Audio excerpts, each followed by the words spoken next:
Robert Darnton nasceu em Nova York em 1939, diplomou-se na Phillips Academy em 1957 e em Harvard em 1960 e teve doutorado em História na Universidade Inglesa de Oxford. Especialista em História da França do século XVIII, seus estudos estão voltados para o Iluminismo e a Revolução Francesa. O Iluminismo como negócio. História da publicação da Enciclopédie 1775 e 1800. Escrita em 1996 por Robert Darnton e publicada no Brasil pela Companhia das Letras, trata-se de uma obra que busca retratar a história da publicação da enciclopédia. Muito mais do que uma obra que busca trazer ideais de um iluminismo em alta, ela nos mostra de forma clara um mundo de negócios e de consequentes ideias que não se passam, mas são vendidas. O ponto principal a ser abordado nessa apresentação é o porquê do iluminismo como negócio. Quando pensamos em iluminismo, nos vem a concepção de ideia. Sim, o iluminismo foi a era das ideias e do conhecimento. Mas o que os negócios têm a ver com isso? Estão querendo monetizar ideias? Na verdade, é isso mesmo. Esse período foi também um período de grande empreendimento literário e o conhecimento e, por consequência, as ideias foram comercializadas por investidores que souberam reuni-las e dispô-las de forma que se tornassem atraentes para uma população cada vez mais sedenta de conhecimento. Muitos faturaram muito vendendo a luz, e não foi a Enel. Os investidores, editores, cientistas e pensadores faturaram muito vendendo a luz do conhecimento, como veremos a seguir.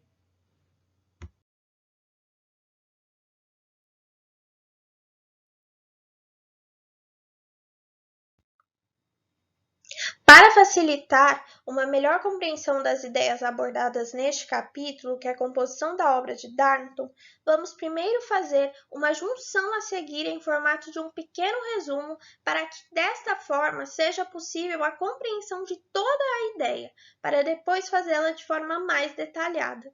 No geral, entenderemos a seguir Pancook.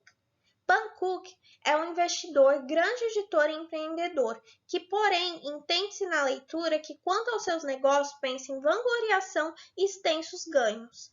Logo, faz da enciclopédia um produto burguês, muito mais opina na forma de escrita de seus autores do que de fato faz o papel de editor. Ademais, em suma, sua intenção com a enciclopédia metódica, que era uma reorganização da enciclopédia de Diderot e de Lambert, denominada como Enciclopédia em Fólio, era o grande faturamento. Cabe ressaltar neste englobamento de ideias que Pancook tinha trabalhando para ele autores que possuíam outros trabalhos ou alguma ligação com o Estado e de diferentes gerações. Não eram simples amadores ou que vivessem apenas disso.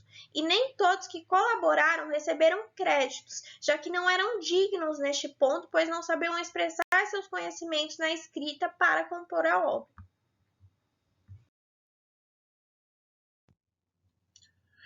Até agora, nós já falamos de iluminismo, de negócios, de ideias e até desse tal desse Pancook. Beleza, mas agora vamos falar um pouquinho da enciclopédia. O que, afinal de contas, é uma enciclopédia? Trata-se de um conjunto de obras com um punhado de ideias em grande extensão. Em suma, essas ideias são colocadas como todo o conhecimento humano organizados de forma metódica, ordenada e seguindo alguns outros critérios, como ordem alfabética. No mais, cabe citar que entende-se enciclopédia como um gênero literário. E me diz aí, você que nasceu de 90 para trás, nunca usou enciclopédia para fazer um trabalho de escola? Pancook, como dito anteriormente, era um grande editor e investidor. Mas mais que isso, ele era um cara soberbo e ganancioso. E diferente do que se espera de um iluminista, ele dava prioridade ao lucro em detrimento das ideias. Tanto é que ele chegou a negociar documentos escritos por Voltaire, por Rousseau, só pensando em publicá-los e ganhar dinheiro com isso. Mas a ideia mais mirabolante dele, com certeza, foi a Suprema Enciclopédia, algo que seria, segundo ele próprio, um monumento do conhecimento humano. Ele queria então desbancar a primeira enciclopédia, escrita por Diderot, e colocá-la a sua no lugar, sendo então a referência de conhecimento naquele momento.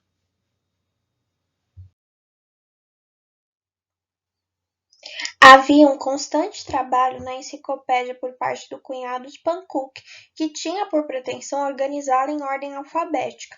Todavia, em junho de 1778, o projeto, que chamava-se Enciclopédia in Quarto, foi interrompido. Isto porque surge De Verre, neste meio tempo, aquele que tinha ideais e fora conquistar assinaturas para concretizar o que outrora fazia parte apenas de sua mente.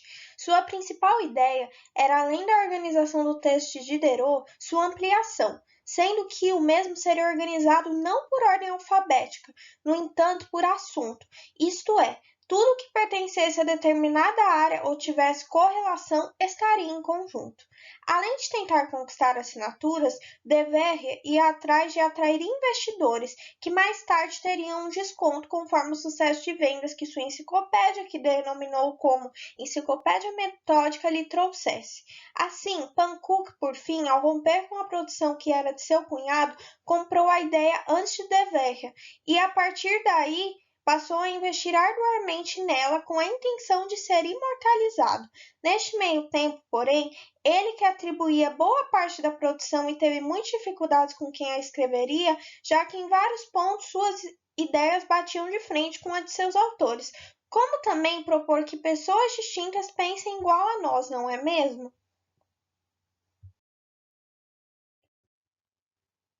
Ademais, seu empreendimento foi tão árduo, segundo seus próprios cientistas, que Pankow não desistira, todavia atrasara em vários momentos a publicação de sua enciclopédia. Fosse pelas dificuldades com os autores que a escreveriam, fosse por seu grande entusiasmo de entregar algo mirabolante. O mesmo cercou-se de grandes pensadores como Lamarck para ter embasamento do que estava a produzir. Ele queria incluso dicionários dos temas de sua enciclopédia, também produzidos por seus autores.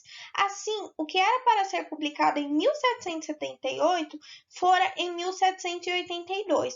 Adiado várias vezes, o tão grandioso investimento deu certo.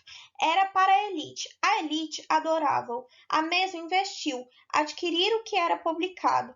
A venda de ideais estava aí. Aí estava o iluminismo como negócio até 1789, quando eclodiu a Revolução Francesa. Se a produção era para a elite, pois custava caro, obviamente uma classe revolucionária não o adquirira, já que não detinha do capital.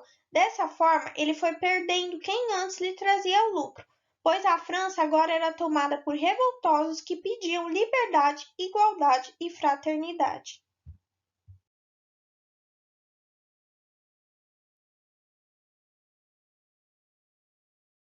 Uma produção, até o século XVIII, conforme a história moderna, nunca fora publicada de forma fiel às suas ideias iniciais.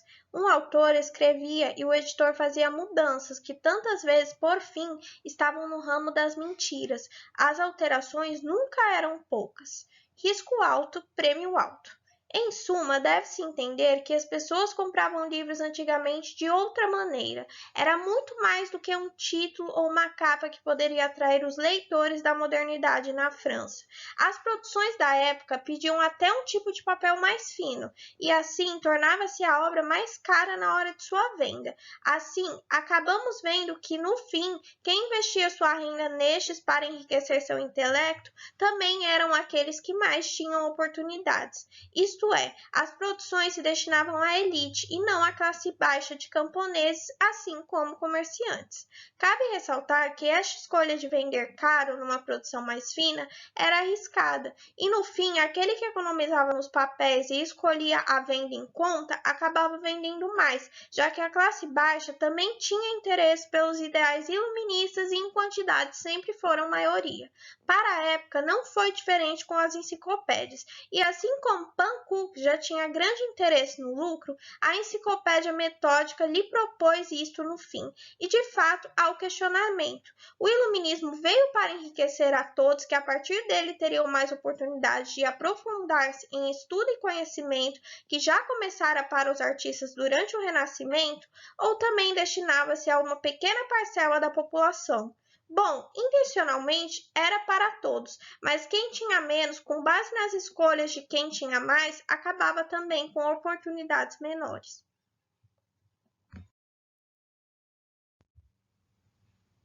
Pankow era um oportunista. Se antes ele estava a favor da elite e vendia seus escritos para ela, já que os mesmos não eram tão acessíveis assim, com a Revolução Francesa o seu negócio foi decaindo, sendo que incluso alguns escritores foram para a esquerda. Ademais, o interesse da população agora voltava-se a jornais e, consequentemente, a notícias do que espalhava-se pela França.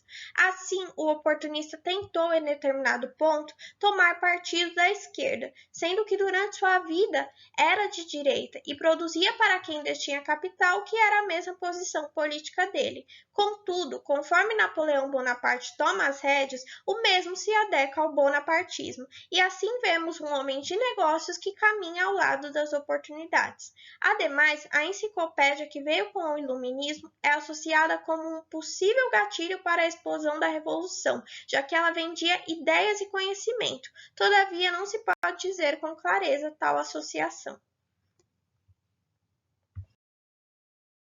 Em suma, conforme a apresentação de ideias do próprio autor Robert Darnton, podemos entender num todo o capítulo 8, denominado como a Suprema Enciclopédia, praticamente traz o entendimento de especialização, que é posterior a essa enciclopédia feita pelo editor Pankow.